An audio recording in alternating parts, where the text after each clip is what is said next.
هاي جايز، عاملين ايه؟ يا رب تكونوا بخير. النهارده ان شاء الله الفيديو هيكون مهم جدا لاي بني ادم نفسه ان هو يطلع يتكلم قدام الناس، بس للاسف ما عندوش الجرأة. ما تقلقوش، انا كنت كده من 4 سنين بالظبط وانا في 5 ابتدائي. حصل لي موقف ما اقدرش انساه لحد دلوقتي، والموقف ده لسه في دماغي بحذافيره ومستحيل انساه.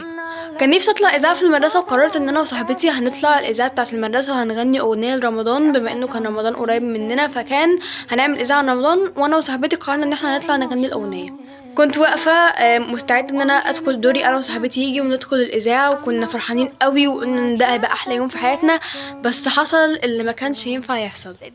طلعت انا وصاحبتي وقفنا قدام الطابور طبعا المدرسه كلها، ومسكنا المايك. اول ما مسكنا المايك قعدنا نضحك، وانا قعدت ايدي بتترعش، كنتش عارفه اقول ولا كلمه.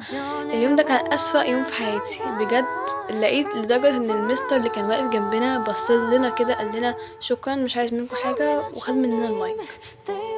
بعد اللقطة دي انا بجد ما كنتش عارفة استوعب اي حاجة. مديرة المدرسة والنظرة والناس دي كلها كانت واقفة بتبصلنا كده بخيبة حرفيا.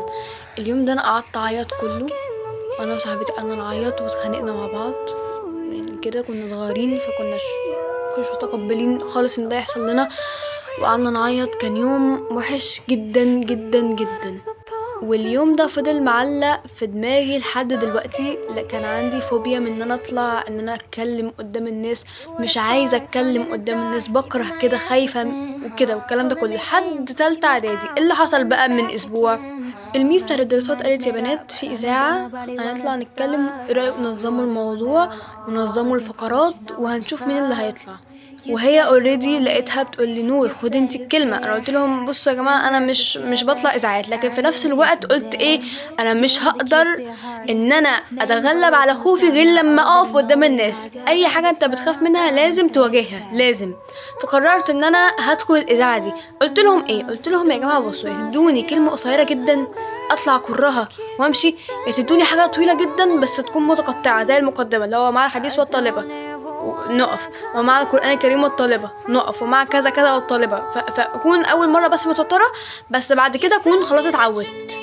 لقيتهم بيقولوا لي تمام ماشي، بس حصل حاجة غريبة، ادوني كلمة طويلة جدا. وحصل عجز عندنا في الطلاب، فقالوا يا نور انت كمان زي ما هتاخدي كلمة هتاخدي هل تعلم. هل تعلم كانت طويلة جدا، والكلمة كانت طويلة، كانت نص صفحة كده. ايه اللي حصل بقى؟ اول حاجه عملتها ان انا قررت ان انا اقف اتدرب في المكان بتاع الاذاعه. يعني لما اجي احفظ او لما اجي ان انا اتدرب ازاي هقول الكلمه دي او ازاي اقول هل تعلم، وقفت قدام في المكان اللي انا بنذيع فيه، وقفت فيه ليه؟ بحيث ان انا اكون مش متوتره، ما يكونش اول مره اطلع في المكان ده، وما يكونش الذكرى الوحيده اللي مربوطه ليا للمكان ده من 5 ابتدائي اللي حصل.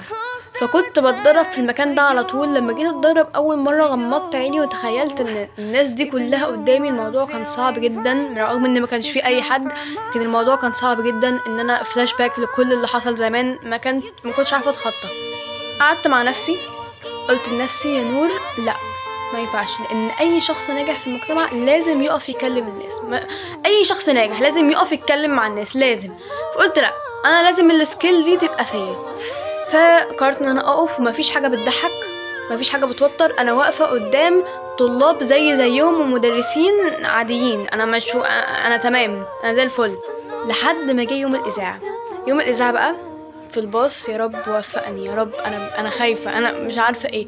وقفت وطلعت الاذاعه واديت افضل ما عندي. انا نفسي اتفاجئت بنفسي. طيب ايه المستفاد بقى من القصه دي؟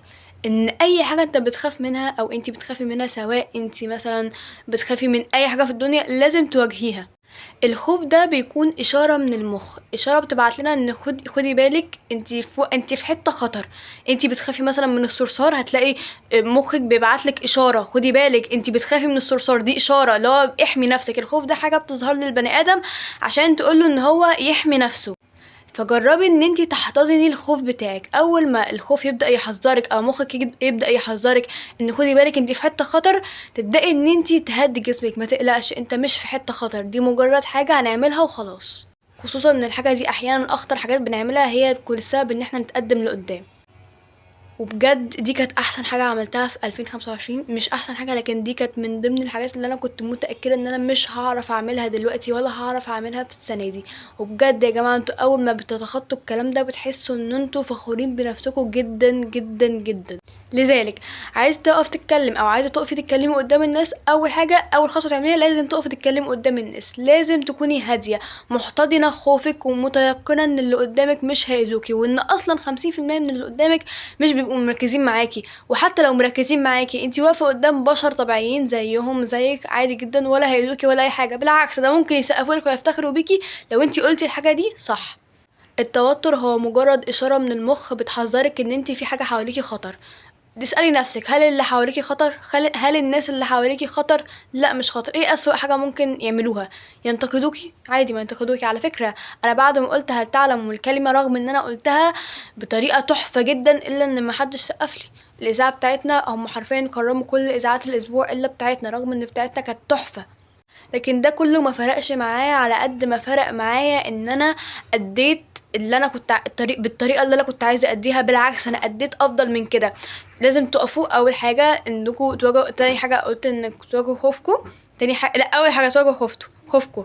تاني حاجه تحتضنوا خوفكم. تالت حاجة انكم تقفوا تتدربوا في المكان اللي انتوا هتقفوا فيه، او حتى تعملوا بروفا. يعني مثلا اي اذاعة مدرسية او يعني اي حاجة هتضطروا انكم واقفين فيها، تبقوا واقفين فيها قدام الناس، قدام الناس شاركوا فيها على طول، ما تترددوش ابدا.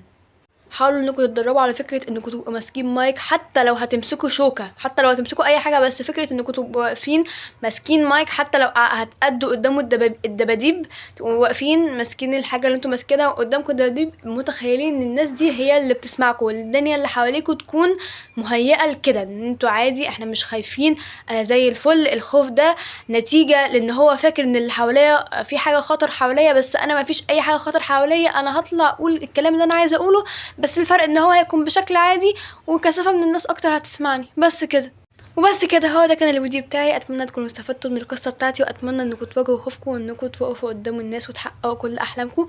بس باي. ما تنسوش تعملوا لايك وشير وسبسكرايب وكل حاجه. بحبكم.